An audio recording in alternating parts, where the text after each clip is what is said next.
সালামু আলাইকুম রহমতুল্লাহ। একটা বিষয় স্পষ্ট করে বলতে চাই, প্রবাসীর গায়ে হাত কেন? প্রবাসীরাই শেখ হাসিনাকে নামিয়েছিল রেমিটেন্স বন্ধ করে দিয়ে। এই সুৎখুর ইউনূস, তোমাকে নামাতে 5 মিনিট লাগবে, 5 মিনিট প্রবাসীদের। কালকে থেকে রেমিটেন্স বন্ধ করে দেবে সকল প্রবাসী।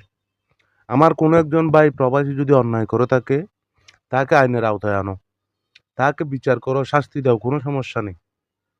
কিন্তু প্রকাশ্যে তার মায়ের সামনে, একজন প্রবাসীর মায়ের সামনে, বাপের সামনে তাকে যেভাবে নির্যাতন করেছ, তাকে যেভাবে হত্যার উদ্দেশ্যে হামলা করেছ, প্রত্যেকটা রক্তের ফোঁটার দাম, প্রত্যেকটা এক একটা ঘুষি মেরেছ, এক একটা তাকে চড় থাপ্পড় মেরেছ, প্রত্যেকটার দাম শুধু আসলে দিতে হবে ইউনূস।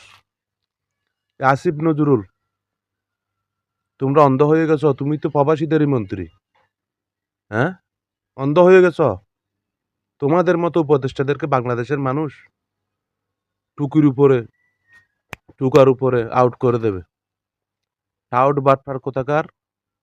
বাংলাদেশের মানুষকে 26 লক্ষ ভারতীয় বাংলাদেশে চাকরির কথা বলে ধোঁকা দিয়ে, বাংলাদেশের মানুষকে ধোঁকা দিয়ে ক্ষমতায় এসে 26 লক্ষ ভারতীয়কে তো বাইর করতে পারো নাই। উল্টো আমাদের প্রবাসীদের উপরে হামলা।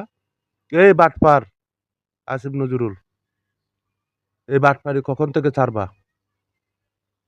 এই নাহিদ, আসিফ ইকবাল যারা আছো সবাই আমি বলি, ভালো হয়ে যাও। প্রবাসীদের গায়ে হাত মানি, প্রবাসীদের প্রত্যেকটা সারা পৃথিবীর প্রবাসীদের, বাংলাদেশীদের গায়ে আগুন জ্বলতেছে এখন। কি মনে করতেছো তোমরা নিজেদেরকে?